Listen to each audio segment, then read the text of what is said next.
Today I'm joined by Marjorie Taylor Greene, the lightning rod who famously sacrificed her political career going to war with Donald Trump to help bring us the Epstein files. This is the ultimate way to take it to the deep state and expose a whole criminal cabal of rich, powerful elites that I believe control everything. And guess what?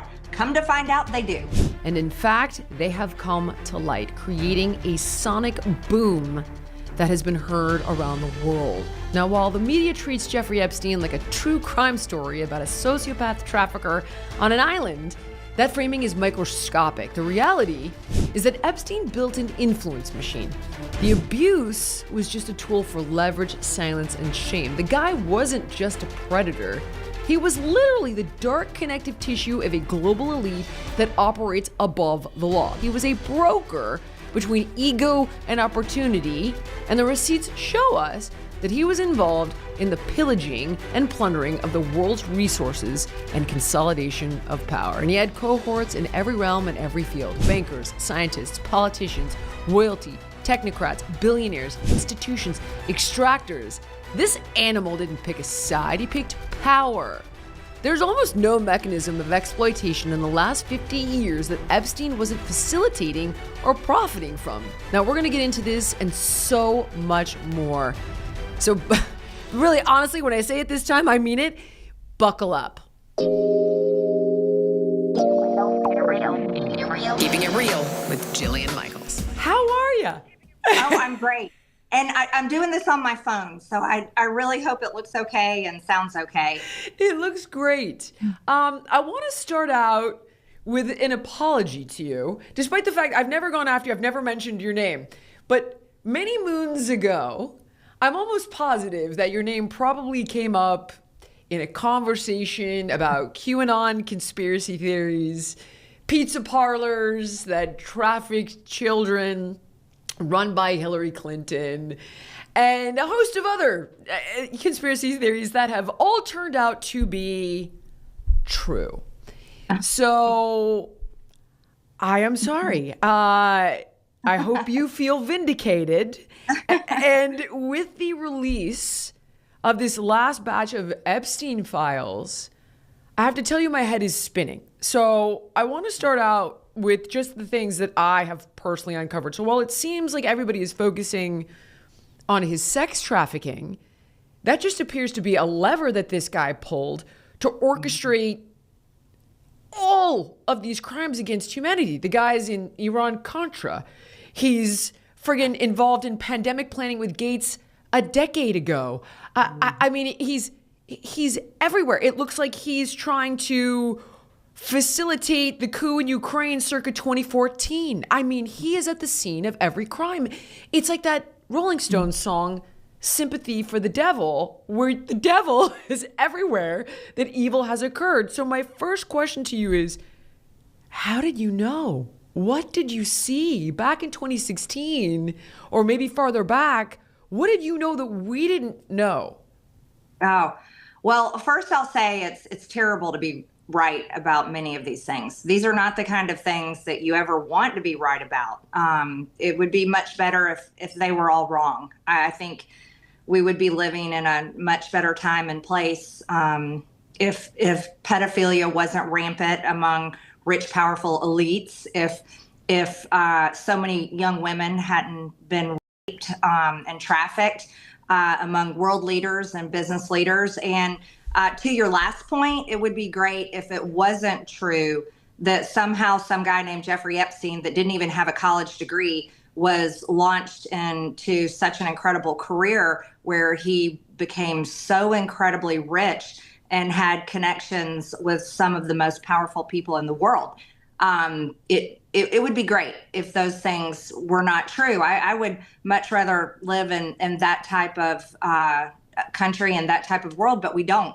And for people like me, you know, I was an average American. I never served in politics. I never even went to a Republican county meeting. I just didn't. My family, we own a construction company. I was busy raising 3 children, but I was always one of those Americans that was constantly pretty pissed off at my government because I always felt like it was the government that caused many of our problems, whether it was regulations that were hard on our business, failures in Washington that led to, the economy having so many difficulties that would hurt our business and make it hard for us to feed our family. But it was just looking into just being willing to read on the internet and look past the mainstream news is where I would, and me and many others would stumble across all types of things. And, I always felt like it's the right thing to do to ask questions and look into these things and say, could this be true?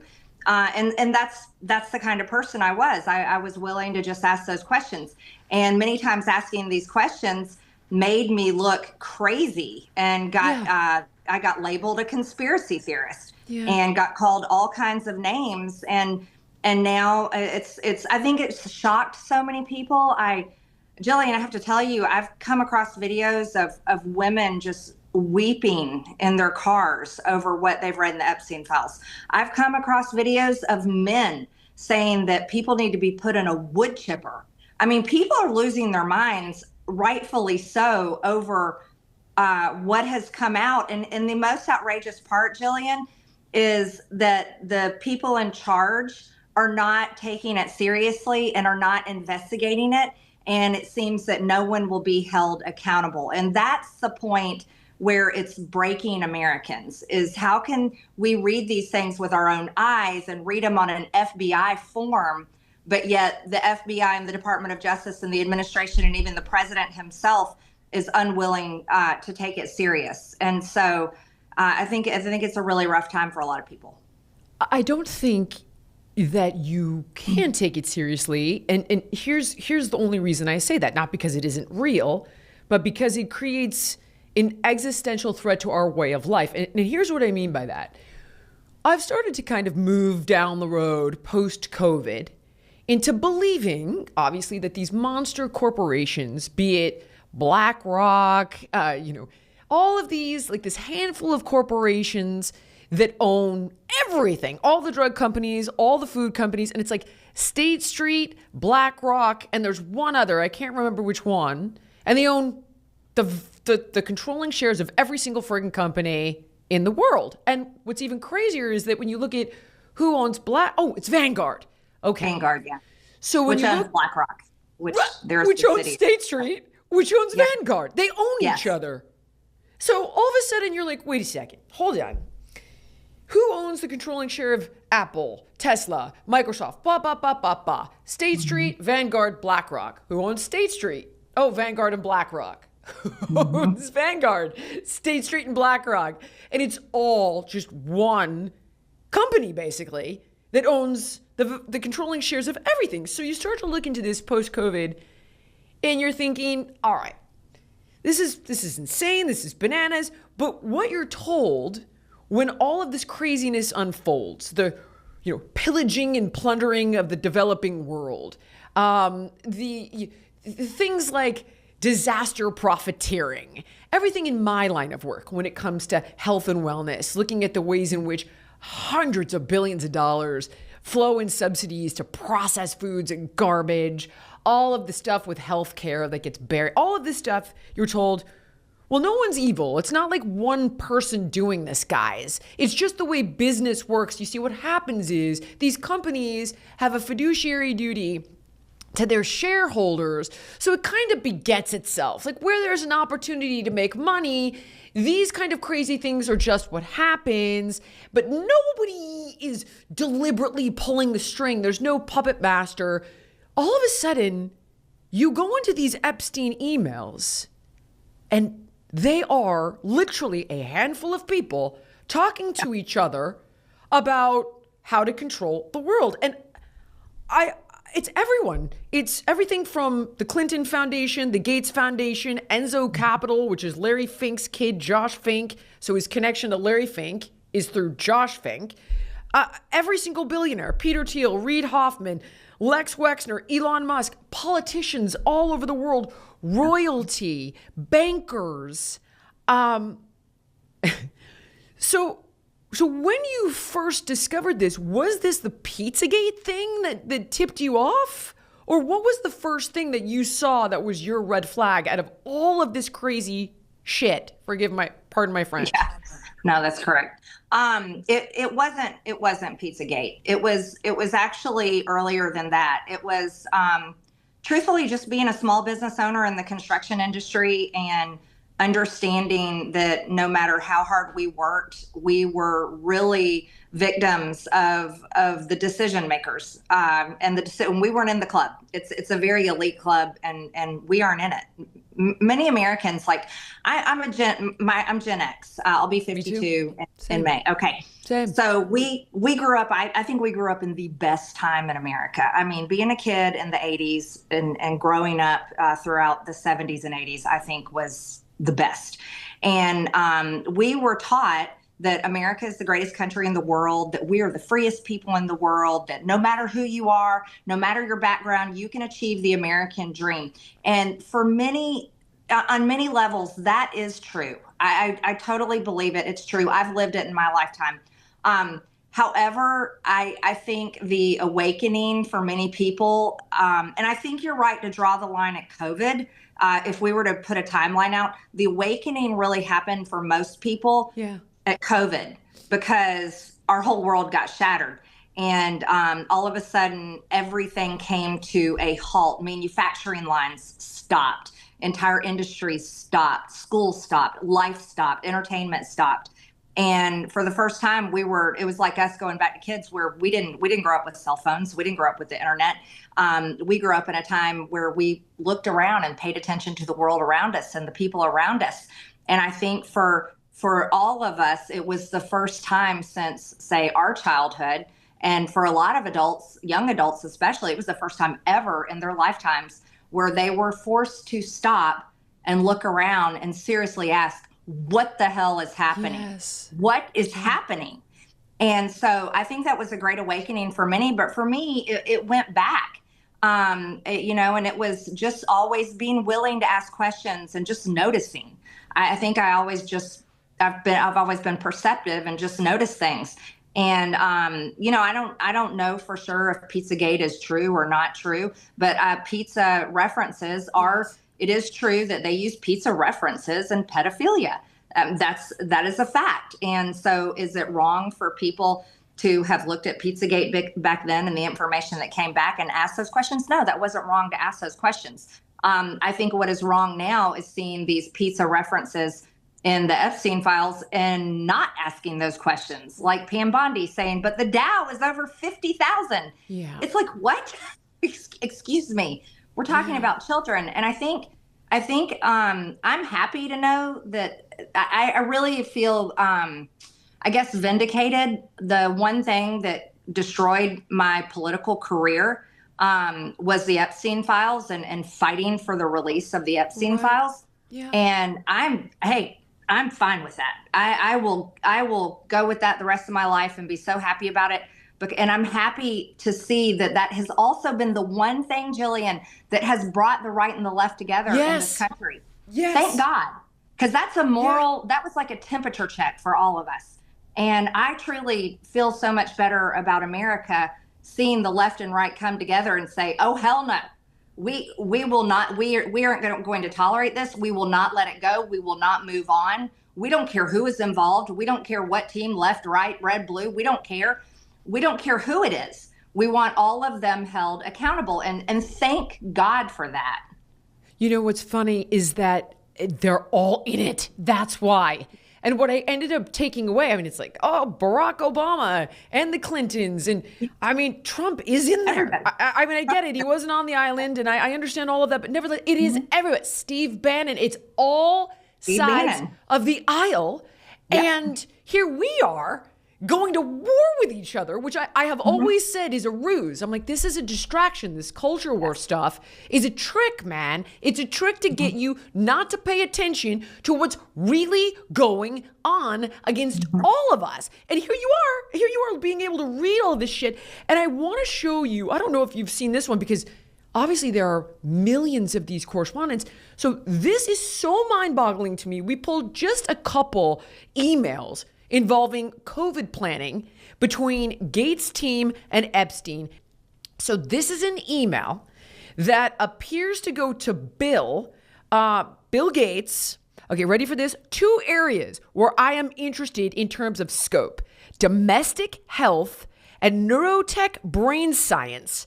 I propose these as deliverables. Please let Larry and I know what you think. Number 1, to improve access and secure personal health data, affordability access, blueprint or recommendations for a zero-knowledge, proof-based digital system to secure private personal health information while allowing access to digitally redacted personal information.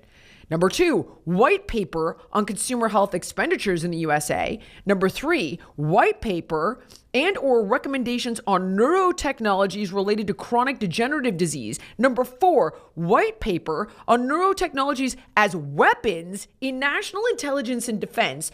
Number 5, follow-up recommendations and or technical specifications for strain pandemic simulation.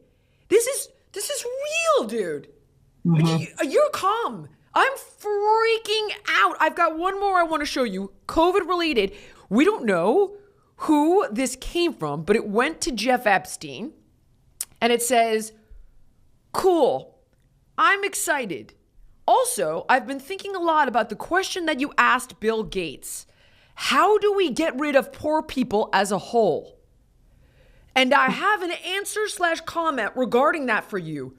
When can I call you today to discuss? Marjorie, how do we get rid of poor people as a whole? I have an answer. Yeah, I see. This is where it's right for people to be freaking out. And why is Jeffrey Epstein the only one that was put in prison? Why is Ghislaine Maxwell the only one in prison? Like, these people should be on trial right now. Getting rid of poor people altogether, that's the most repulsive thing ever. And then putting all of our data, our identity, everything about our health measures and markers into a digital system is complete communism. That's like everything that we stand against as Americans, but even more so, doesn't it disturb you and probably everyone else that they're talking about weapons? They're talking about war. Yes. And but the main thing is it's about making a profit. Yes. And that's what it really was about for them, is how to make as much money as possible on a pandemic. And sadly, the reason why it doesn't totally shock me is because I served on the COVID Select Committee on House Oversight. And many of the forms and emails and the information that we dug up through our investigation was beyond anything I've ever imagined possible. And Anthony Fauci himself, when we deposed him, that man described what he called science. And I thought, this is the most evil shit I've ever heard of in my life. And to Anthony Fauci, and I don't call him doctor because he doesn't deserve to be called doctor. You're this right. is not a man that's for life saving. He is for killing people. He deserves a jumpsuit. Yep. And he described what he called science was creating viruses that make people sick and kill them in order to create the cure, to create the vaccine. In other words, playing God. And that is what he described to us. And he described the whole thing with such pride. He was so proud of it because he deemed himself as a savior. It was like having he was a narcissist and has a savior complex. But you read it in that email, the same tone, the same attitude. And these people have been doing this. I would argue they've been doing this for as long as time. We're just seeing what it looks like in our lifetime. And I mean, we know that they go to places like Davos, and they have been doing this for decades, and they meet and they talk. The industry leaders and the politicians all over the world come together and plan the future of humanity. But the reality is all of them make a fortune off of it. And that's why you've got this extremely small percentage of very rich, powerful people that are all friends with each other. They all hang out together. They know each other's wives and girlfriends and husbands and boyfriends and children. And they go to parties together and they go on vacation together and they do really sick things together. And but it's because they all work together to basically pull the strings that control the world, that control our lives. And Jillian, COVID was the one that, like, it wrecked me. It did. Because you probably don't know this, but I think you're great because I have followed you and others throughout much of my adult life. I've got extremely into fitness. I apparently am really good at joining cults because I got into CrossFit. And yeah, when I go all in, I go all in. I ended up owning a CrossFit gym, competing, like all the stuff. And Maha, I love Maha so much. I went no casein, no gluten. I've done all of them. And I really believe in many of these, natural ways to be healthy. But having lived that lifestyle when COVID came around, I'm like, wait a minute, this is a flu. And yes, flu's always, there's going to be people dying. It's horrible, but we know who is vulnerable and we should keep them safe. Right. But shutting down the entire world. And the part that wrecked me, interestingly enough, because I've always been a big Trump supporter, was Trump was the one that shut down the world. He was president at the time, and it was 15 days to slow the spread. Well, that 15 days turned into years. And for me, I acknowledged that right away. I went, this is the worst thing to do, is to shut down society. It's the most unhealthy thing to do. And but it was Donald Trump that did it. And then even worse, it was Republicans that came behind him and passed the CARES Act, which was like $5.2 trillion, that was the start of the inflation climbing.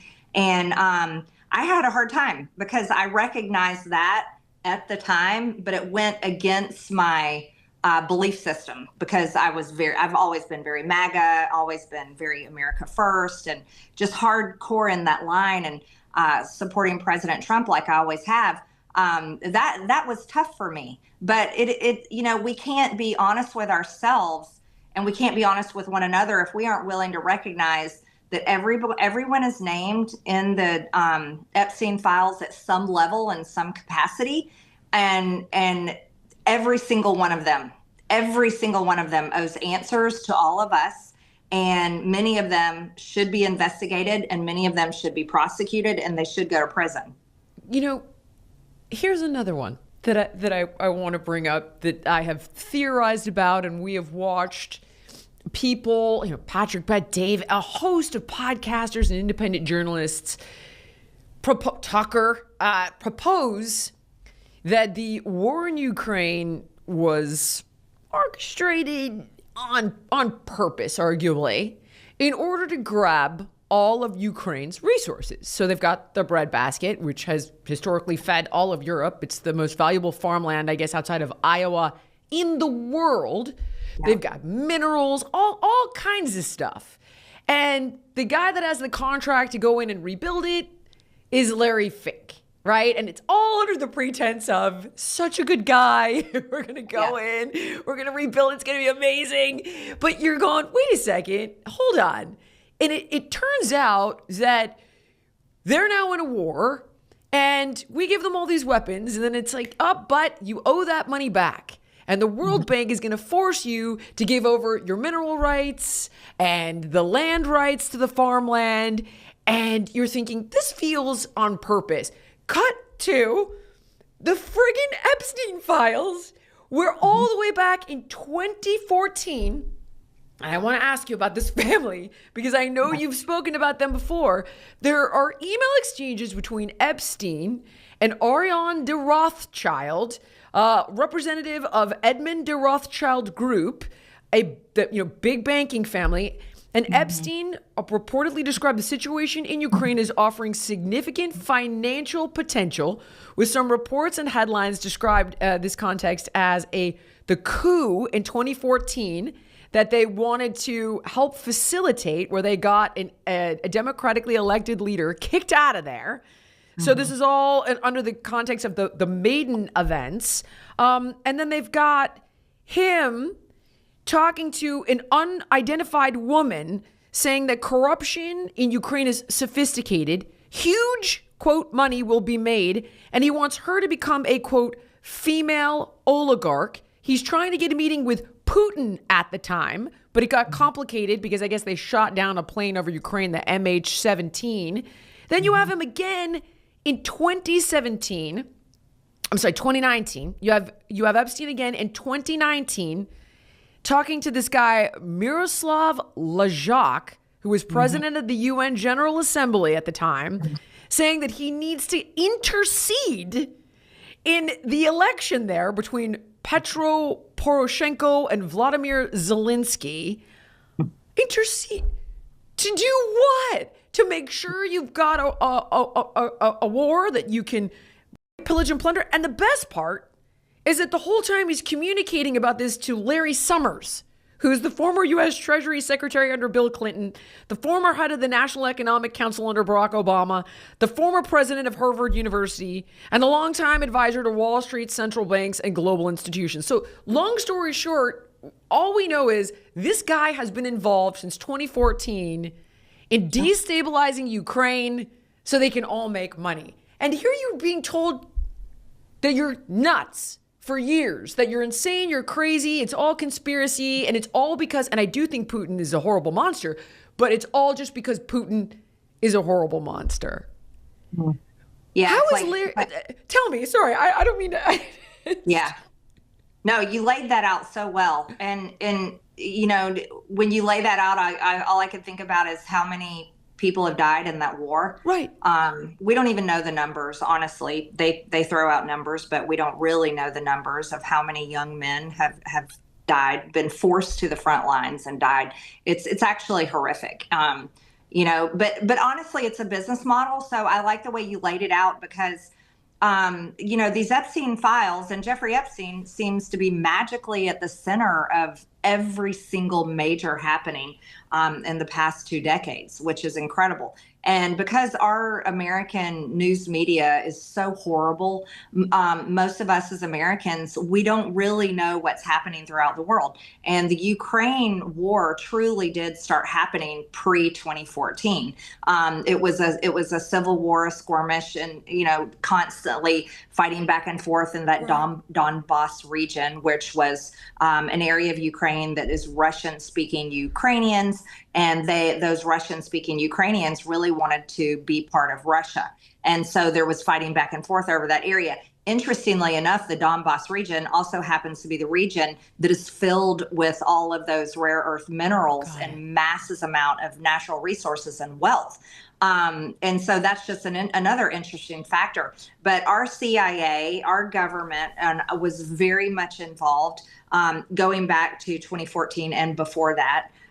In this building escalation that turned into a war between Ukraine and Russia. Just to note something, I voted no from the very beginning to fund any U.S. tax dollars to that war because I was just very much against it. And Ukraine is not a member of NATO, so we are not contractually bound. Even though I'm opposed to the war, we are not contractually bound to defend Ukraine. And you mentioned the breadbasket of the world. Yeah, Ukraine was called it's no longer, but it was called the breadbasket of the world. And Russia also happens to be a major producer of grains as well. And so that war has completely destabilized the entire world's economy and driven inflation based on that, and also how it changed energy and selling oil with Russia. It changed dramatically, and the U.S. They put sanctions on Russia and so forth. So that war is actually central to many of the problems that people don't realize. When you go to the checkout, your prices have gone up, and that war is one of the reasons why the prices of all kinds of goods have gone up. Unfortunately, it's that way. But no, this is a business model. And so these people, these extremely rich, powerful people, all these people named in the Epstein files, it wasn't good enough for them to run a business like most of us do, where we might create a product and we work to sell it in stores and get it on store shelves, or we create a service that we sell to Americans. They can buy our service, or maybe even internationally. They moved past that. And so they moved into literally a way to, and Ukraine's just one of them. There's many countries they've done this in, where they work with the CIA and intelligence parts of governments, and they go in and literally destabilize and provide regime change in order to create basically a playing ground where they can capitalize on it. And that is what everything you just read there was what they were lining up to do in Ukraine, and they haven't fulfilled it yet. You mentioned the Rothschilds. Well, they're a central piece of it because they're they're a part of banking. You need big banks to loan money to be able to create capital. And we're seeing the same thing, the groundwork being laid to happen in Gaza. With the major developments they're talking about being built there. And that's, to me, horrific because of how many innocent people have been killed there. But we've seen this happen over. And if people really think about it, it has happened over and over and over. And I think it's so extremely bad that I really hope that Americans hold our government accountable. It's the only way that it will ever change. But how? Like that's the problem is when you look at I've been going on a deep dive to do a full expose on the COVID piece with Gates and Clinton that I'm going to put out next week. But the only thing I am missing is the connection to Wuhan. So when people are like, well, we got to prosecute. How? Like you've got a fund that they're starting to do biosurveillance. So it's not illegal to do vaccine production and distribution, not illegal. This censorship industrial complex that Gates orchestrated. He's the key architect, and it's technically not illegal the way that he's doing it. So basically, they lobby the government to silence a narrative, but because it goes against the First Amendment, they then outsource that silencing to NGOs and think tanks that then direct the social media platforms to quiet people. Like there's nothing tangible to prosecute. And then, they're like, oh, gee willikers, here's that pesky pandemic we've been predicting for a decade. That's, by the way, man-made and engineered through gain-of-function research. But you can't find the link between the Gates or this whole group creating that virus in particular. There's no link between them creating COVID and subsequently releasing COVID. All you know is it escaped the lab. And, we do these gain of function research experiments in order to build better vaccines down the road for a pandemic. You can't go after it. Like, it's impossible. There's not like but there is a lot of evidence that they created the COVID SARS virus. They did early on, and I would say it was before 2019. They had patents for vaccines. They created this thing early on, not just in Wuhan. I think that's something that we don't want to be too hung up on COVID because that was actually, my gosh, we're looking at 6 years ago, 7 years ago. It's what are they doing now? That's what kind of keeps me up at night. Having served on that committee, to me, it's clear in my mind. Yeah, this virus was created. It whether it leaked on purpose or it leaked on accident, it did get out and it spread throughout humanity all over the world, and they magically had a vaccine to fix it. And I was so against the vaccine. I actually got banned on Twitter back in 2022 for an entire year. My personal account was banned because I had spoken out so loudly, like the FDA should never approve the vaccines. I said the vaccines are going to kill people. Like I was nuts over it. And but let's ask this. We talked about Ukraine. Well, there's biolabs in Ukraine. Yes. What is happening now to those biolabs, and what was in those biolabs, and where are they now, and who's got it? And then here, just a couple of weeks ago, there was an Israeli man arrested for having some kind of biological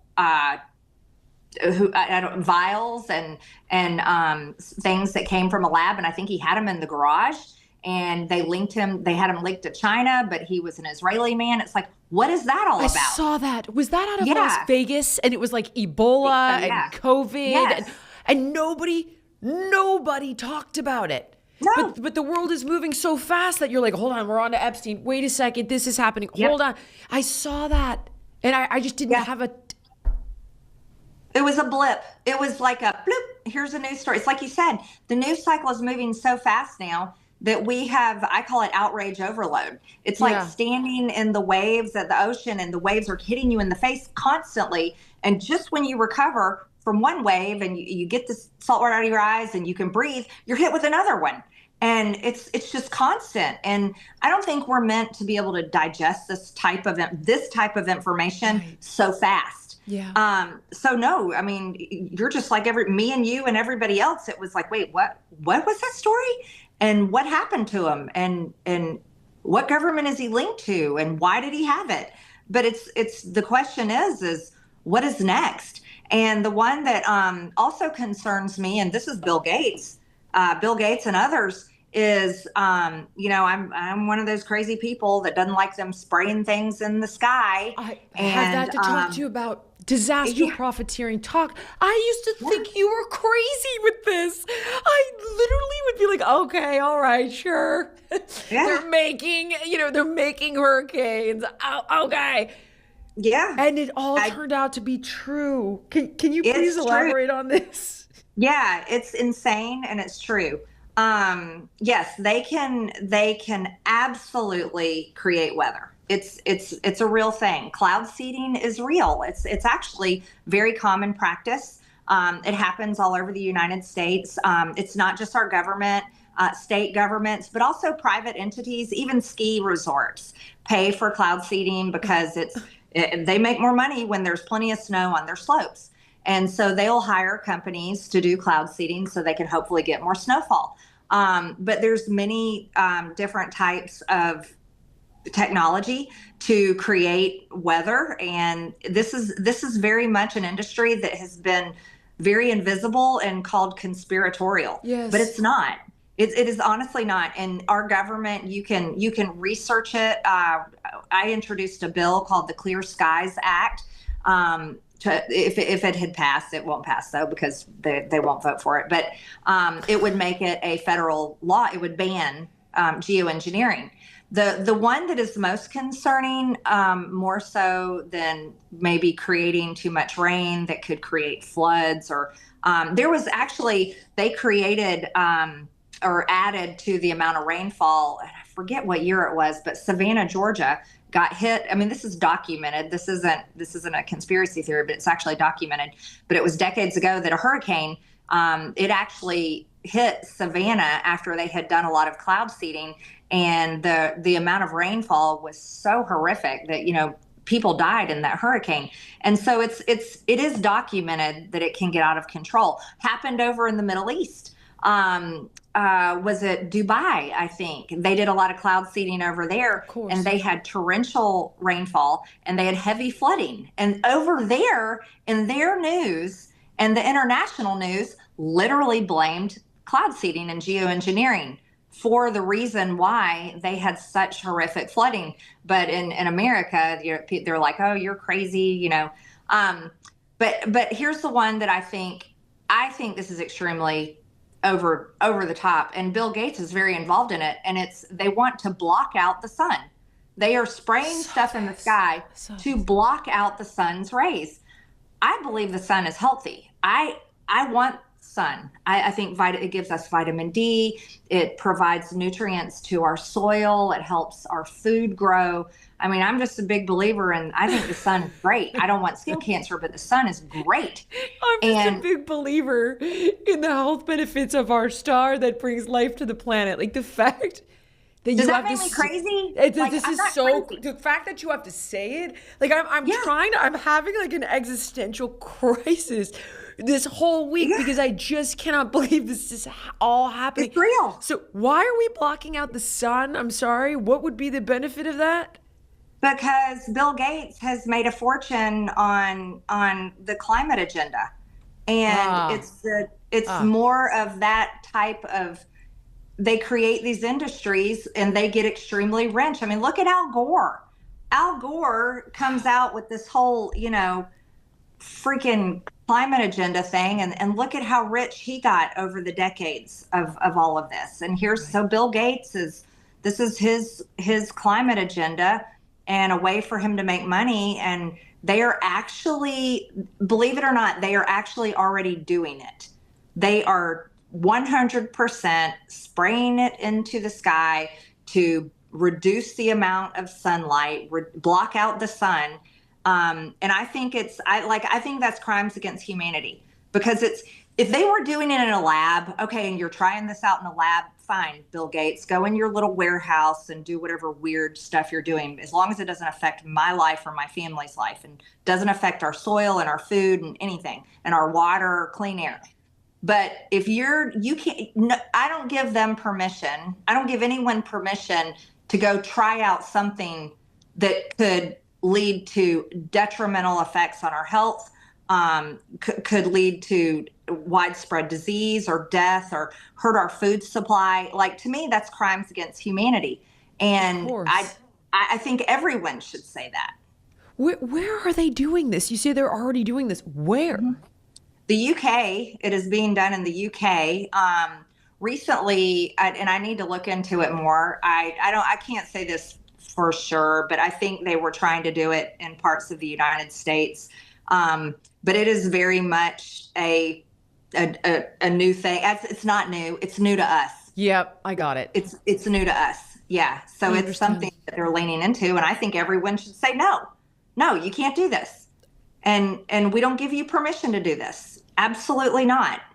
We don't live. Our Earth is not their lab where we get to be we're not the lab rats.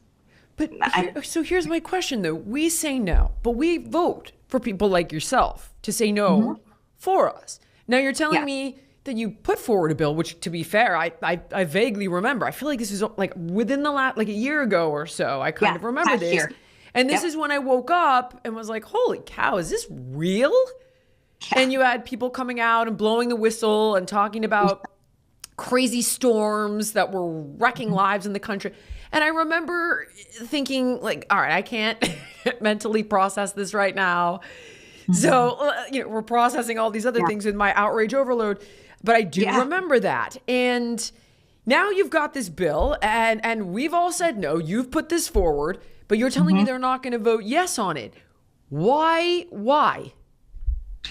Well, here comes the black pill, and I'm sorry to be offering it. Here you go. It's Washington, Congress, and the Senate.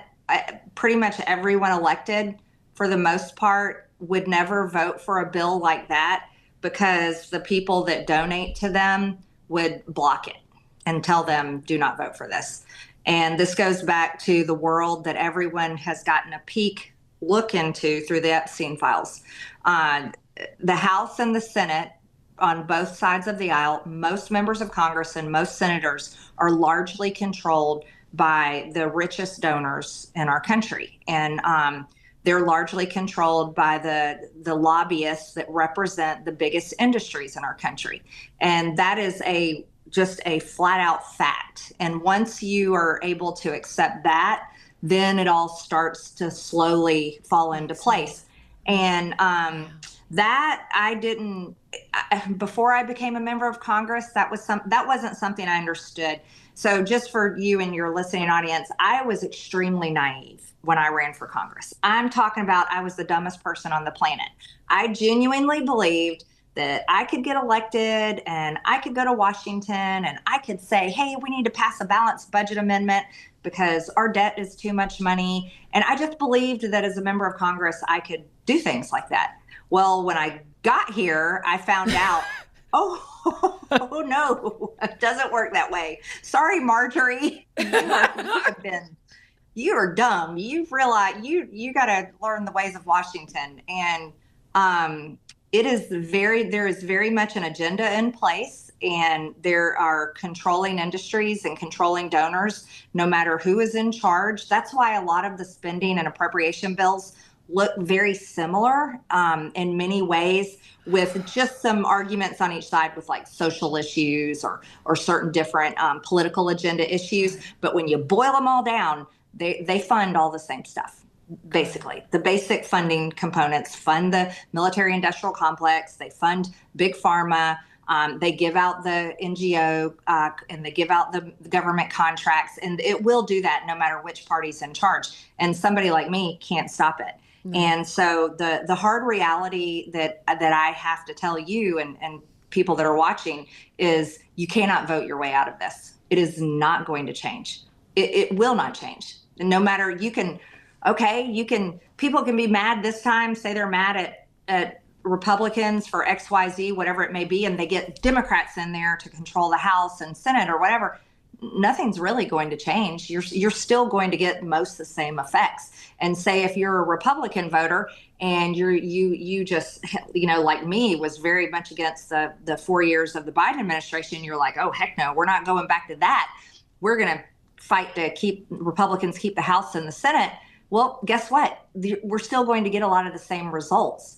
And when you get someone in, like I got in, I was not supported by anybody. As a matter of fact, I had like 36 Republican members of Congress were donating to my opponent when I first ran for Congress in 2020. Every Republican state legislature, except 2 in my district, were for my opponent. I had the whole Republican establishment against me. And then when I got in there, I was fighting my own party just as much as I was fighting Democrats. And I'll use Thomas Massie, who I love Thomas Massie, as an example. Everybody's fighting Thomas Massie right now. I see it. And it's terrible. But there's only a rare few that are actually representing their district and actually trying to do the right thing. And those are the people that the entire Washington establishment destroys. They will not let us be successful. Fight because you feel it's impossible, because you feel you can do more outside of the machine. And I have questions about that a little bit later, because I still have more to cover with you in this realm. Yeah. But why not stay and fight? Well, I'll explain it to you like this. And so I supported President Trump more than pretty much anybody. Sure. I stood by him after January 6th. I said he did not do that. I said he's still my president. He's the leader of our party. I campaigned all over the country with him to help him get elected. Spent millions of my own money supporting him and Republicans. I supported J.D. Vance. I was the first member of Congress to endorse him when he ran for Senate and fought for him to be vice president. Like when I said I was all in, I was all in. And as a member of Congress, I donated all of my dues literally at the beginning of every Congress to the NRCC. See, that's something you may not know. As members of Congress, we have to pay dues to our party. Democrats pay to the DCCC. Republicans pay to the NRCC. But most Republicans don't pay all their dues. I paid all of mine up front, hundreds of thousands of dollars. Here's a check. And I supported, oh my gosh, Jillian, I was all in. Well, when we won, and I was so happy we won, and I got to be chair of the DOJ subcommittee on oversight, which I was so happy over, because the waste, fraud, and abuse is one of my big issues. I can't take it. And I was like, this is finally our chance to do something. Mm-hmm. And most of my bills reflect executive orders that President Trump wrote. So I was like, oh, my bills are going to pass. I mean, this is going to be great. Finally, we're going to get something accomplished. And then we butted heads on only a couple of issues. I have a 98% voting record with the president. The first one was on a bill, the crypto bill. And the crypto bill had a little loophole in it that was sort of a backdoor to a central bank digital currency. That's something I'm very much against. I don't want a government or anybody to be able to turn on and off our bank accounts. And there was a group of us. I wasn't by myself. So there was a group of us that were pushing the speaker and we're pushing the president we got to fix this. We cannot have a loophole in place in law that could actually allow a future government to create a central bank digital currency and control all of our money. And it never got fixed. And so I voted no. I voted no to that bill. So that was my strike one. Right. Yeah, that was my strike one. But I didn't think that shouldn't be a big deal. I should be able to vote my conscience. I should be able to vote for my district. And then it was the first time when they bombed Iran. And I mean, believe me, I have no love for the Ayatollahs. And of course, I feel sorry for the Iranian people, but I'm just very anti-war. I get it. And I believe our tax dollars should go for America. We are in enough debt. Let's fix our country. And so that was strike two. I was opposed to bombing Iran. But then when we came up against the Epstein files, this was a no-brainer. I was like, I heard Donald Trump talk about Epstein and Clinton back in like 2015. I saw it. Here with we Sean go. Hannity on stage. Bill Clinton. Nice guy. Got a lot of problems coming up, in my opinion, with the famous island with Jeffrey Epstein. A lot of problems. Yes, Yeah. I remember it completely. So I could not fathom that releasing the Epstein files would be a problem. But guess what? That became the biggest problem. And the president was furious at me. And he had Mike Johnson blocking our bill to release the Epstein files. The Rules Committee in the House was completely shut down for weeks. We went into a government shutdown, and a lot of people don't realize a lot of the reason why we were in the government shutdown and Mike Johnson wouldn't reopen the House for 8 weeks was because it was to prevent the discharge petition from passing and us being able to vote to release the Epstein files. Wait, I'm sorry. Wait, hold on. Sorry. Hold on. Ladies, it's Jillian here, and let's just say that when it comes to intimate wear, the struggle is real. For many of us, bras and underwear are kind of afterthoughts, right? Basic, uncomfortable, and honestly, underwhelming. And for years, I'd focus on my outfits, thinking the right top or the right pair of pants would make me feel great. But Skims has flipped that script.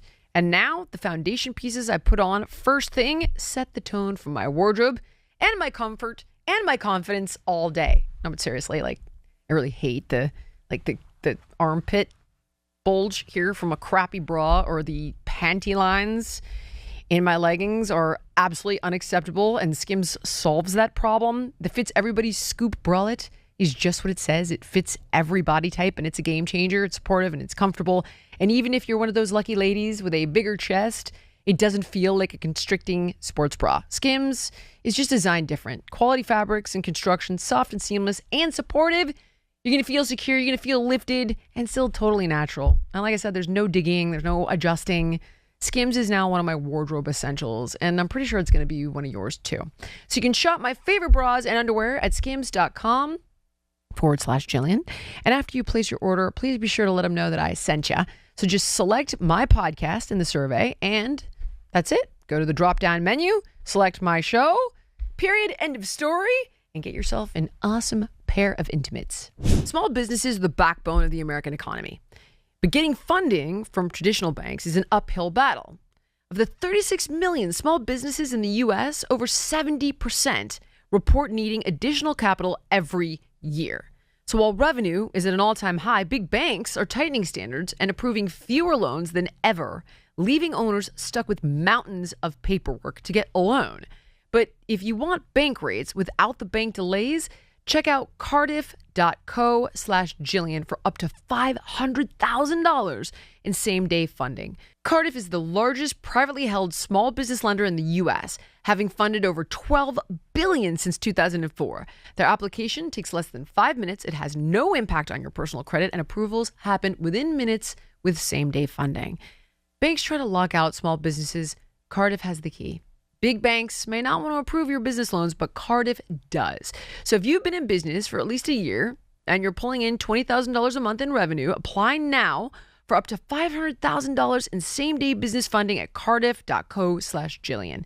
Again, that's cardiff.co/Jillian. Real growth, fast funding. Cardiff, borrow better. All right, we can talk straight talk here, guys. Our dogs are our best friends. And yet, when it comes to their food, why are we always forced to compromise between either fresh and healthy or easy to store and serve? Well, not anymore. because with Sundays for Dogs, you get both, and your dog gets the best. Founded by Dr. Tori Waxman, a veterinarian and mom who got tired of seeing so-called premium dog food full of fillers and synthetics, she designed Sundays with air-dried real food made in human-grade food kitchens using the same ingredients that you would use to cook for your family. Because dogs are a member of our family, are they not? Everybody's clean, packed with real meat, fruits and veggies, no weird ingredients, no fillers. Compared to kibble or other brands, Sundays invests 50 times more in its ingredients for true premium quality, no cost cutting, just scoop and serve, no freezer, no thawing, no prep, no mess, just nutrient-rich food that fuels their happiest, healthiest days. So make the switch to Sundays. Go right now to sundaysfordogs.com/Jillian50 and you get 50% off your first order. Or you can just use the code Jillian50 at checkout. That's 50% off your first order at sundaysfordogs.com/Jillian50. sundaysfordogs.com/Jillian50, or just use the code Jillian50 at checkout. Wait, you're talking about this government shutdown that we just went through several months ago. That one? Yep. Wait. Yep. The one that the Democrats, Yep. The one that the Democrats shut down the government because they wanted health care for people who were here illegally. Yeah. Yes.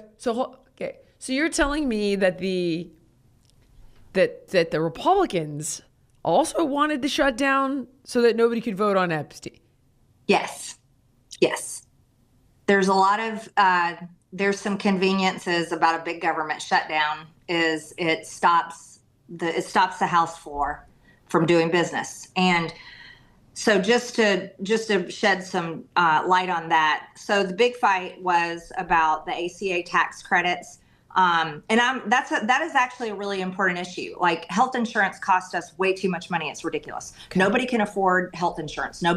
House insurance, car insurance. It is outrageous. I mean, I think that's one of the biggest issues that our government should be working on. So I was screaming on the sidelines, hey, Speaker Johnson, Republican colleagues, Democrats destroyed our insurance industry with Obamacare. Then they added to the problem with the ACA tax credits. When is our party actually going to do something to fix this for Americans? Because nobody can afford it.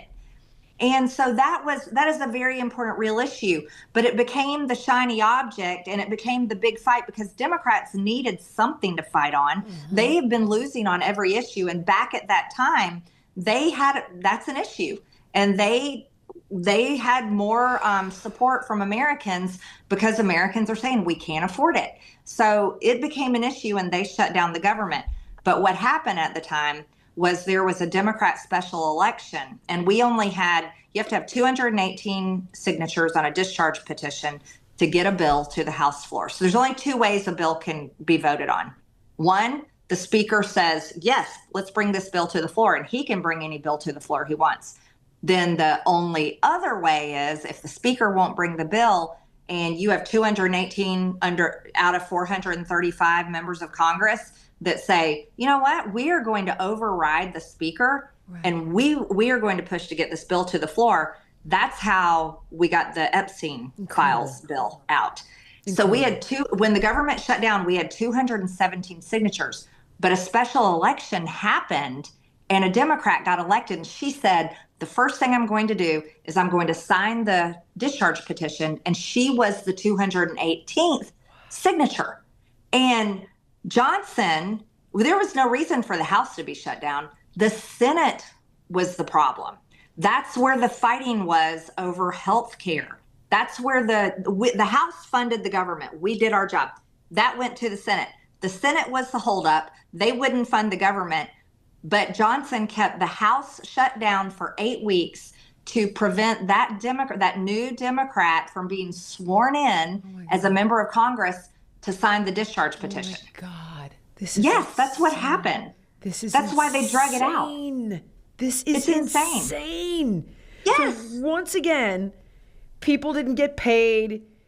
Nobody could make ends meet. Everything was in a state of chaos to continue to try and protect the exact same elites that had committed these crimes against all. This is insane. That's how bad it is. This is insane. Okay. Yes. And so this happens, and they have the big fake shutdown fight, which was fake, by the way, because Republicans at any time could have said, forget the filibuster, we're funding the government. But they didn't. And then the Democrats at any time could have voted on the exact same bill that they had already voted on to fund the government, but they didn't. And they created this healthcare fight, which has some legitimacy because healthcare and health insurance is a major problem. Right. But what was happening on the background was that it was all being delayed to release the Epstein files. Okay, so we finally come back. The House finally goes back in session. They fund the government, yada, yada. Mike Johnson swears every day that he's got a health insurance plan, which, by the way, he has never brought it out. That's another story. But we come back, and the Democrat, she gets sworn in. She signs the discharge petition, and then that ripened the discharge petition after 7 days, and we voted on that bill. Here's the interesting part. Okay. There were only 4 Republicans, only 4 of us that signed that discharge petition: Thomas Massie, myself, Lauren Boebert, and Nancy Mace. Now, what was happening in the background for months leading up to when we finally got it released is we were getting pressure from the White House. We were getting pressure from the Speaker. Do not take your name off this discharge petition. And we're like, why? We're talking about the Epstein files. This is the ultimate promise. This is the ultimate way to provide transparency. This is the ultimate way to take it to the deep state and expose a whole criminal cabal of rich, powerful elites that I believe control everything. And guess what? Come to find out, they do. They do. And so we're like, why? So in the meantime, President Trump is calling it Epstein, the whole thing a hoax. Yeah. He's calling it a Democrat hoax. He won't have anything to do with the women. He still refuses to have anything to do with these women. So this whole thing is building. The women are saying President Trump did nothing wrong. They still say this. President Trump did nothing wrong. I know. Their attorney says Donald Trump's the only one that helped us. And guess what? That came out in the Epstein files, that he reported Jeffrey Epstein. Yep. So but Donald Trump is fighting it. President Trump is fighting it. President Trump is yelling at me. The White House is putting pressure on Nancy Mace. They take Lauren Boebert in a skiff. I don't even know what they said to her in there. They are attacking Thomas Massie, nonstop attacking Thomas Massie. And then one day I get a phone call from the president in September, and he is so mad at me. And he's yelling at me, and he's angry at me. And the fact he's like, you're supporting Rand Paul Jr., and he's chewing me out for signing my name on Thomas Massie's discharge petition to release the Epstein files. And I'm trying to tell him, Mr. President, they say you did nothing wrong. Right. This needs to come out. Right. And so we're having this argument. And he tells me on this phone call, he's like, Marjorie, my friends will get hurt. That's it. That's it. I mean, that is it. Obviously, that's it. Because they're all in here. Imagine the phone calls. It's everyone. It's every single person is on this freaking list. They're all there. Every billionaire, heads of state, Larry Summers, Peter Thiel. They're all in there. And you know what I remember? This is a bit of a sidebar, but also a precursor. Trump was the one that wanted to take down TikTok. Do you remember that? Yeah. He was the one that was like, this is like a Chinese plant. This thing needs to be sunset. Night, TikTok. And everybody was having a meltdown about that. I voted no to that one too. I voted no to the TikTok ban. they gave him a bunch of money for his campaign. And all of a sudden, guess who saved TikTok? And the thing of it is, listen, a lot of my viewers get very upset, but I like, guys, I'm sorry, you guys get upset when we point out things about Donald Trump that are not great, but the reality is, I can't fold to audience capture, and you guys need to know the truth, and the truth is more important than tribalism. Do I think Trump is a better option than Kamala Harris? Oh my God, absolutely. But what I refuse to do, he is not a perfect human being, and the reality is that I've already seen it once. I remember with TikTok thinking, wait, you were the dude. You were the guy that initiated the whole night for TikTok. And now you're the guy that saved it because they donated to the campaign.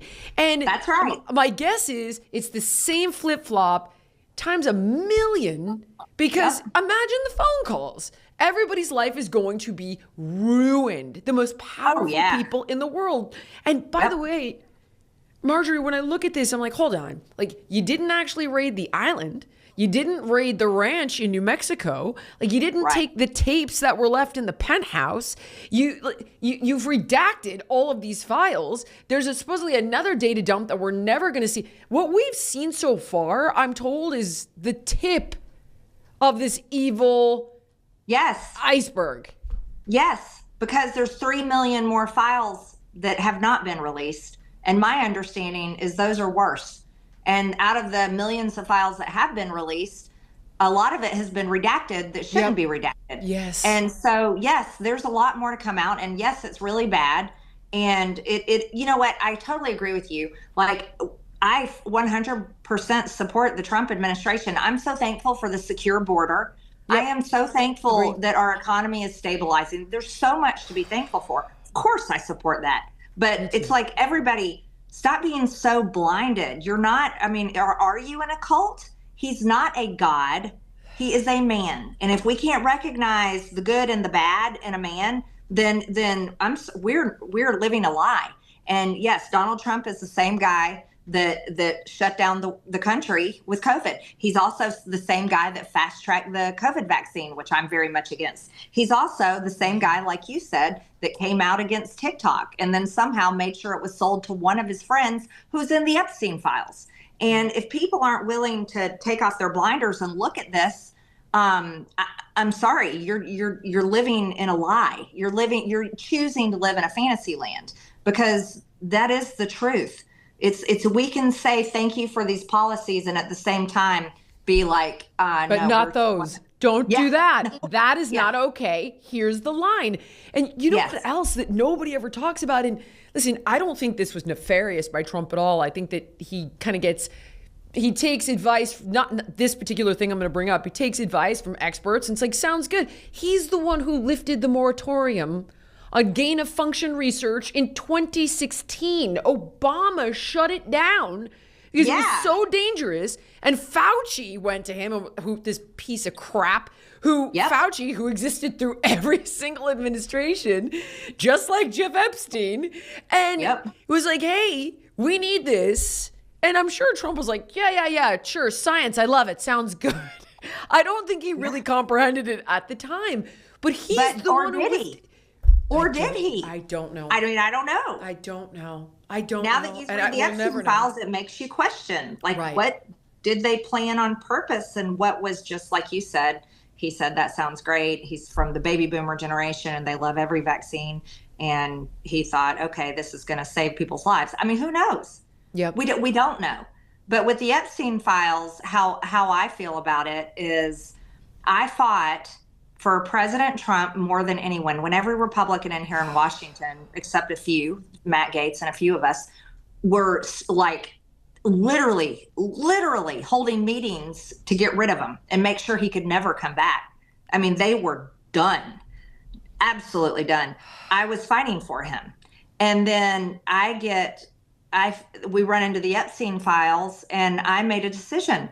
Am I going to bow and take a command from the president that I helped get elected and have supported for 10 years? Am I going to just say, okay, I'm going to take my name off the discharge petition? Or am I going to stand for what is right? Women who were raped as teenagers. I'm a woman myself. Yeah. I'm a mother. I have 2 daughters. I have 3 children. 2 of them are my daughters. I'm going to stand with women who were raped as teenage girls. It's black and white to me. And so I refused to do it. And then next thing you know, here comes out a late night Truth Social on a Friday night that calls me a traitor, which is what, by our law, traitors are either imprisoned or put to death. And I'm like, you're calling, it was a very interesting name, a traitor. And what he meant is I was a traitor to him, not to the country. and not to the American people, but to him. I was a traitor. And that resonated with me really hard. And then he said he's going to primary me. I'm like, oh, okay, now you're going to put, they have, I think, what is it, like $2 billion in their super PAC. And he's got a massive campaign machine. And they're going to put that on top of me like they're doing to Thomas Massie after all that I have done, because I'm standing with women who were raped as teenagers. And then it was a few days after that, I started getting serious death threats, and a pipe bomb death threat on my home, pipe bomb death threat on my family construction business, and then direct death threats on my youngest child, my son. And those started coming in. And it was dealt with so many death threats. We reported, I think, nearly 773 official death threats, and they have to reach a certain criteria before we can report them to Capitol Police. And I dealt with that. But when they came in on my own child, based on the president's language, and that's what the death threats were, it was because he called me a traitor. My son is going to be threatened to, be killed. So that came in, and I sent that death threat sent it to the president. I texted it to him. I texted it to J.D. Vance. I texted it to Kash Patel. I texted it to Susie Wiles and James Blair. And I said, the president's words are bringing death threats on my son. And Kash Patel said he was on it. Yeah. J.D. Vance was great, responded compassionately, said, we'll do everything we can. He was great. Never heard a word from James Blair or Susie Wiles, a woman herself and a mother and a grandmother, chief of staff. Never heard a word from her. The president himself texts me back and is very nasty and tells me that it's my fault, that this is totally my fault. He blames me for the death threats coming in on my own son, has no compassion, basically says, well, basically saying if your son gets killed, it's your own fault and you deserve it. That's basically his response to me saying, no, I am standing with girls who were raped as teenagers. And, Jillian, as a woman, and I want to set an example for other women and especially younger women, you should never allow any man to treat you that way. You should never tolerate that from a boyfriend or a husband or any man, a boss or anybody in your life. You should never have to do something morally wrong to bend to what they're trying to force on you. But when it comes to a point where they're basically saying, I don't care if your son dies. And I was like, this, when it comes to children, like this should never be an issue. And, but no, that's what he said. And this was 2 months. It was barely 2 months after Charlie Kirk had been assassinated. Right. And we were, Charlie was a friend for all of us. And it was so raw at that time. And I was like, wait a minute. So I'm going to have to spend every penny I have to try to win my primary against the president that I supported. Not a single Republican that I serve with, who I donated to all of them and paid all of my dues, not one of them came out and publicly defended me. My own child's life is being threatened basically because of the president. What is this job? That became to me too much. It's too much. No one should have to deal with that. Why? And then what happens? So if we lose the House, I'm going to be expected to go in there and defend this president from impeachment? Like, are you serious? Right. After he treated me this way? And it's just like, it was all way too much. And I have integrity. I have self-respect, and I love my district. Oh my gosh, I've done everything I can for them. There was nothing more I could do this Congress. I already did all the appropriation requests, all the funding that I think is important for the district. That was already in place. There was literally nothing more I could do for them. And I was like, I'm not willing to die. I'm not willing to watch one of my kids get killed. I'm not willing to be treated this way. And that, I think, is extremely important. You know, I got to be honest with you. At this point, I think death is on the table for anybody and everybody. Yes. I really do. And I just cannot, to illustrate some of the evil from the people that you were determined to bring out into the light. We have some exchanges here, just random ones to illustrate the stuff like beyond. Listen, I completely think it is absolutely disgusting what has happened to these young girls, but it is unfortunately very apparent that this is even darker than that. For example, this is from who I guess would be maybe one of Epstein's assistants, right? Just to illustrate some of the things you're talking about. Hi, Rich. Jeffrey is asking if you can FedEx the painting he had made of the massacre of the innocents to the ranch. It's the large 9x9 canvas that he had rolled out for him to see in the entryway where they're killing babies.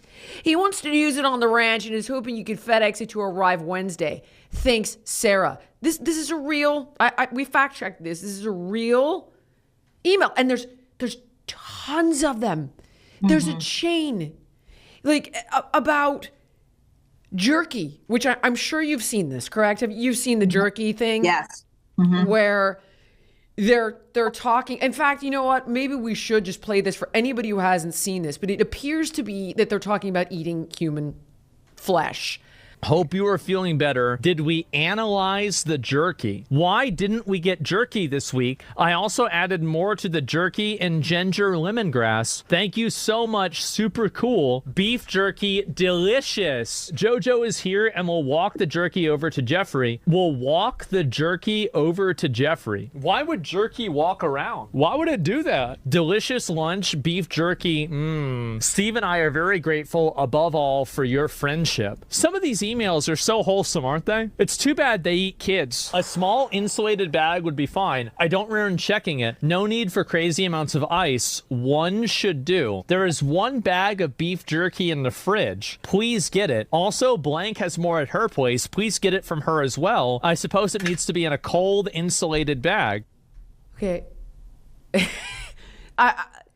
I mean, what in the, I'm just like, you've seen so much of it. What in the world could they be talking about? Obviously, jerky does not go in a fridge, a cold insulated bag. It doesn't walk. Right. It's clearly a code name, like everything else. Hot dogs, pizza, cheese pizza. These are clearly code words. There's one that even kind of got exposed about shrimp, where I guess a shrimp is an ugly woman. So it's like you remove the head off of shrimp and you just eat the body. So that one was kind of exposed, what that code word was. But these people are so evil.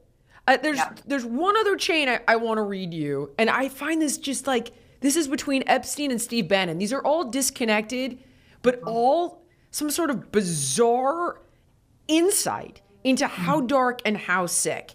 So this one is between Epstein and Bannon. And he's talking about, okay, the subject matter is the most powerful U.S. group, much stronger than the military. I'm resting with how you get these guys on your side. You want disruption? Wow. That's from Epstein to Bannon.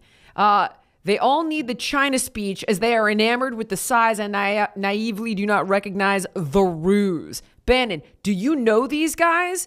Epstein, some of the founders and organizers, they're the most dangerous force in today's society. All caps, by far, exclamation, exclamation, exclamation, bioweapons. What other 60-year-old tech frightens you? Space Frontier can't operate without software. Bannon, this group, most dangerous, question mark? Wow, you know these guys? Question mark, question mark, question mark. What's the 20K reference? Do you think I could get an invite to speak? Epstein to Bannon. There are 20,000 hackers showing up at the same place. They will be sharing ideas on hacking crypto exchanges, voting booths, medical records, crypto wallets, denial of service attacks, competitions as to which team can break a secure code, a Jeopardy-style competition, re-breaking phones, networks, hacking self-driving cars and planes. Bannon, get it. Marjorie, what kind of evil is this? What kind of evil? Like, and I listen, I appreciate everyone. Like, it's disgusting what happened to these girls, But this is, what is this? Tell me what this is, dude.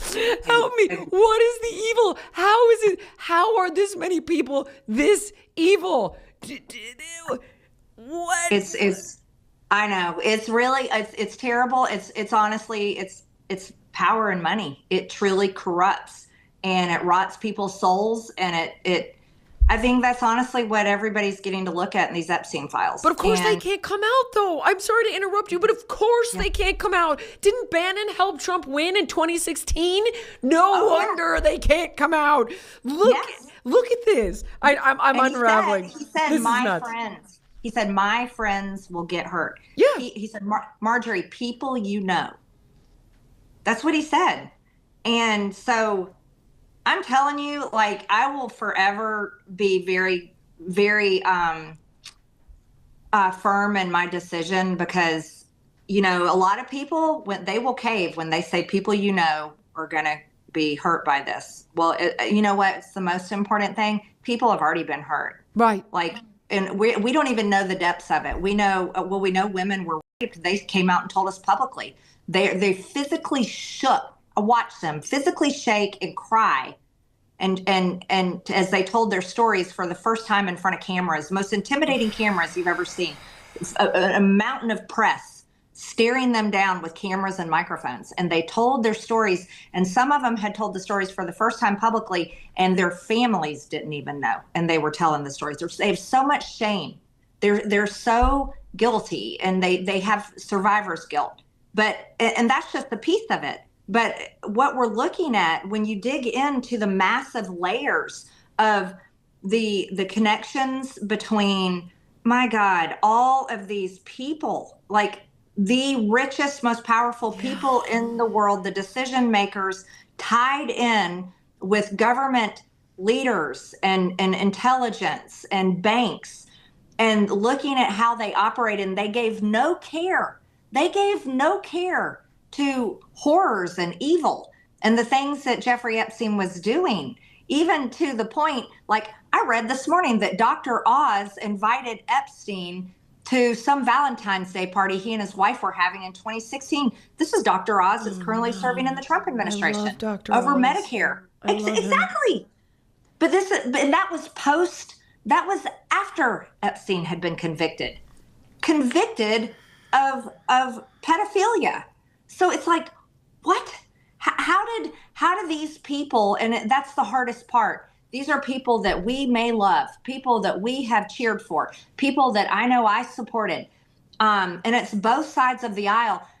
Everybody has got to come to the horrible, nasty truth in our faces that they have all come together. And it was about making money. It was about influence. It was about power, and it is being part of the ruling world elites that have affected all of our lives. And if we as a country cannot swallow that down and hold our government accountable, Jillian, it's beyond. I think it's gone already, but it is past gone. If we cannot do that, seriously.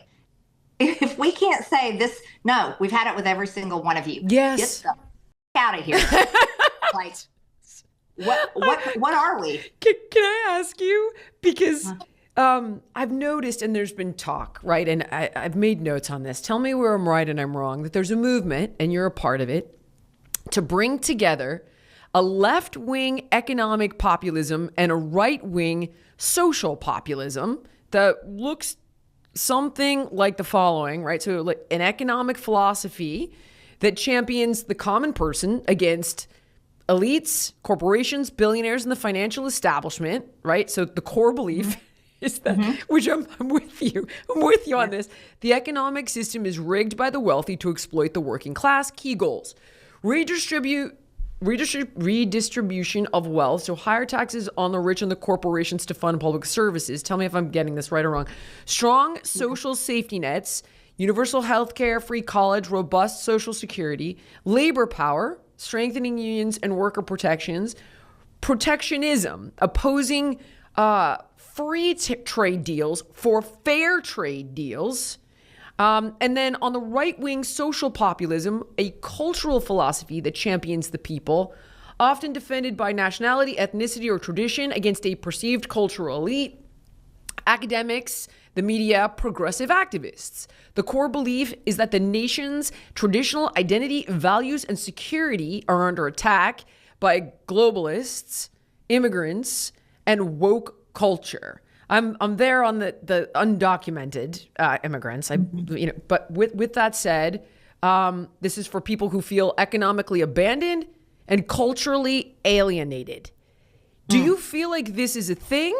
And if so, are you a part of it? I haven't ever heard it. I haven't heard it read out like that before, and so I don't know that I subscribe to all of those policies. What I am 100% for is pulling the left and the right, the American people, pulling us back together. That's the America I love. This was before I got involved in politics. I was friends with everybody. We all were. Politics did not reign over our family get-togethers, our social events, the freaking Super Bowl, concerts, my God, everything. We had life, and it was so fun. Oh my gosh, we had so much fun. I want to go back to the days of the government can be seen but not heard. Not heard. I don't want to hear a fucking thing you say. Shut up. I want that. Now, what does it look like policy-wise? I'm one of those got to get in the granular details and read the actual legislation or the policy description and analyze, how does that affect us? Can we actually afford that? We're $40 trillion in debt, and we're 7 years away from Social Security being insolvent. These are major problems. So for as far as the economic policies, I'd have to get more into to understand. But I think that what I want to see is I just love people. I love all the people. I don't care what group they are. I don't care their race. I don't care whatever their sexual this. I don't care about their religion. I just think that people are so great that we need to pull ourselves together, and we have to hold our government accountable. That's what our founding fathers told us to do. It's a mandate. Hold your government accountable. And we have lost ourselves. Yeah. We have totally lost ourselves and been easily lulled and distracted into a world where we're just too busy, or we're just too, I don't know. The American people have lost our identity. We come from our ancestors are the same people that took down the most powerful king on the planet simply because they were pissed off about 3% taxes on their tea. They were badasses. Why can't, let's get back to that kind of thinking, Okay, we've got our government's a bunch of pedophiles, and they're all in it together, and they're eating children. Hold on. And our taxes are way past 3%. We should be really, really mad. Really, really mad. And so I'm interested in, let's pull a movement together across the country that says enough. Okay, so what do we do? So we're listening to you, right? We want to lay down our tribalism at the door for a minute here, and we're all starting to wake up to the fact that this culture war is a friggin' ruse and a distraction, because this cabal is real, very clearly. It's all in the emails now. The show's over. These go back years. This is real. This is happening. These are crimes against all of us as humans, right and left, every color, every religion, so on and so forth. Let's unite over this. Come on, team. We've got a moment. Let's go. How, though? How? When Thomas Massie is being crucified, when you're exiting stage right, when John Fetterman, I don't know if you like this guy or not, but I do see his ability to kind of call out bullshit where he sees it. I don't know his policies, but I appreciate that he's willing to say, hey, not all Republicans are Nazis. The guys that go against the grain, they get primaried. And I have a feeling that if they make it past that, they will get disappeared. So how? Well, it's not going to be one thing that's going to fix it. And we have to all realize that this could be the hardest thing that any of us do in our lifetime. Because certainly when we've watched any people throughout history and they've made major changes to their government or major changes to the trajectory of their country, it was not easy. It just wasn't. But truthfully, if we look at one real fact, the American people are the ones that have the power. They pay all the taxes. Yeah. They donate and vote to put these politicians into power. So when the American people recognize that they really have the power, then they have the power to begin a series of statements that lead to organized events, that leads to organized actions, that reigns in our government and says, no, we're not going to tolerate this. And that's what I believe in. And do I have a plan laid out? No, I don't have a plan laid out, but I believe it takes many people coming together to create that plan. I don't think one person can do it on their own. And but I think it's a willingness. And I realized something. I was like, I'm fighting this so hard, and I'm kind of on the battlefield by myself, and that's not cool. I don't really want to be out here fighting by myself. Mm-hmm. If nobody else is fighting, nobody else is willing to do this, then why am I out here like sacrificing myself? So it really takes a lot of people. It can't take, just a handful. It really has to be the American people recognizing that we have a problem, and the problem's going to get real ugly really fast. And like I said, think about this. Social Security is insolvent in 7 years. 7 years. That's crazy. 7 years. Social Security is insolvent. So this generation, the baby boomers, not the rich ones, a lot of them are really poor, that live off of their Social Security checks. They're not going to be getting those Social Security checks in 7 years. And me and you, our generation, well, we're screwed. Yep. And then the kids, forget it. Right. They're never going to get a penny. Like, this is just one little problem that no one talks about. But here we are. We're supposed to be, I don't know. We're supposed to be looking at, we're getting stuff thrown in our face that we can't even mentally digest. No, it's almost impossible. You're right. Mm-hmm. It's not an easy fix. We've hit a phase in our history that things are getting very bad, and it's not an easy fix. And I'll go back to the generation thing. Like, I love my parents' generation, baby boomers. Like, we there's so many things we love about them, that they're great. But man, their generation, I really blame their generation, the ones that were in control. They created all our problems. They did. Yeah. And they will not give it up. Look at that. When I served in Congress, these people are old. I'm talking about nursing home old. They should not be in public old. And then that sounds very cruel. No, it's true. We've all seen it. I know exactly who you're talking about. We all know who you're talking about. They could barely put a sentence together. Yeah. Yes. Wheeled in. Yeah. And then they barely can stand up, and it's like, they can't walk. Why are we letting them vote? Yep. Like, guarantee you they can't drive a car. Yeah. I guarantee you they cannot. I bet their driver's license has been taken away, but they're running the country.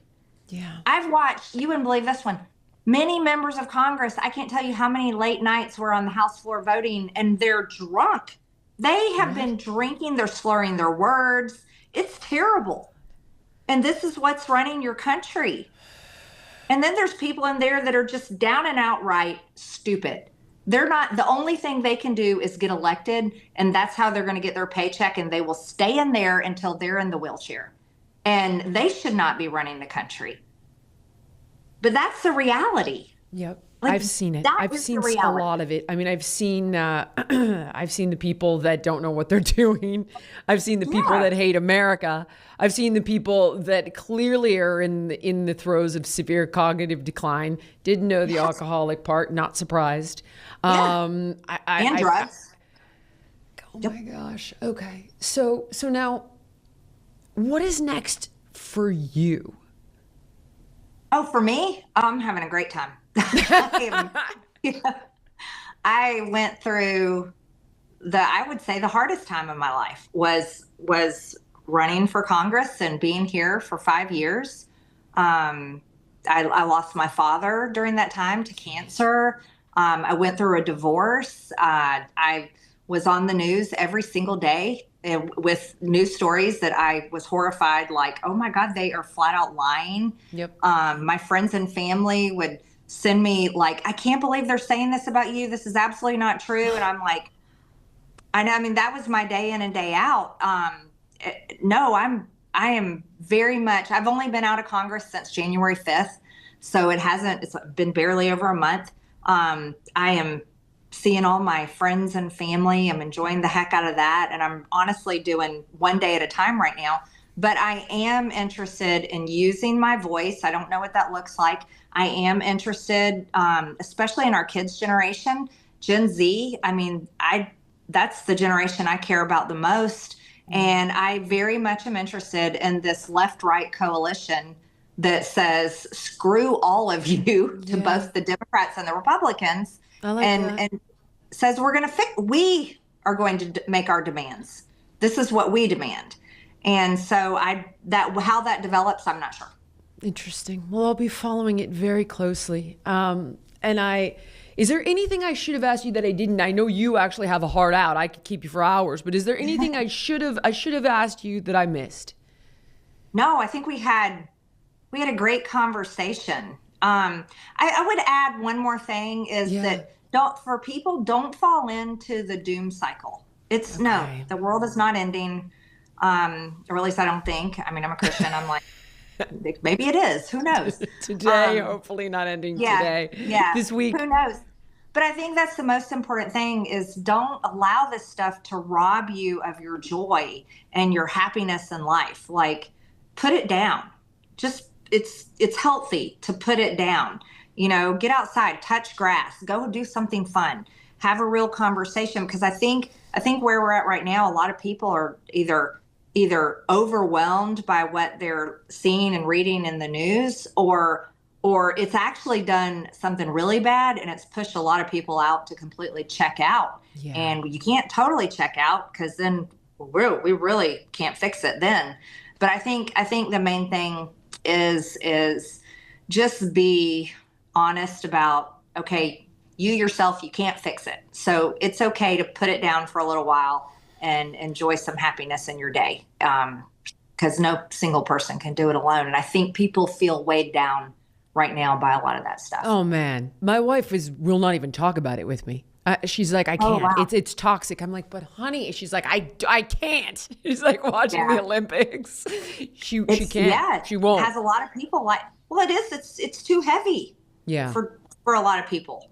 I've tried. I'm like, but honey, like the Epstein stuff. I'm sitting there in bed reading this stuff, and I'm trying to tell her, and she's like, don't. I mean it. I don't want to know. I'm like, she wants to sleep. Yeah. She's like, it's hard enough to sleep as a woman. She's like, I want to sleep. That's it. No, but You're not wrong.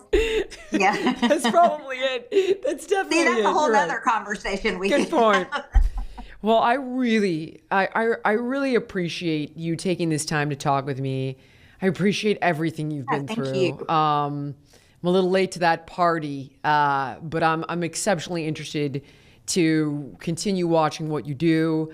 And I'm all for bringing the right and the left together and going after the real villains. So if I can be helpful with that, please know that I'm in your corner there 100%. Thank you. I know you're a strong voice. I really think you could play a big role in that. And thank you for talking with me about all of this stuff instead of just talking about me. That's what I really appreciate. Last question, just for everybody following now, where would you like them to go to stay in touch with you? The socials, a website? Yeah, just my socials. It's former rep MTG now, and then also MT Greene E, 2 E's on the end on X. But I'm on most of the platforms. So perfect. Thank you so much. And I hope we can talk again soon. I would love it. Maybe there'll be progress. We can talk about that. That'd be great. Yeah, better things. Yes. Thank you so much, Jillian. I think you're great, and I really appreciate you having me on. Oh, it's absolutely mutual. Hopefully we'll speak soon. Thank you so much for watching. If you enjoyed the podcast, please like, comment, subscribe, and share. And make sure to let me know what guests you want to see on in the future.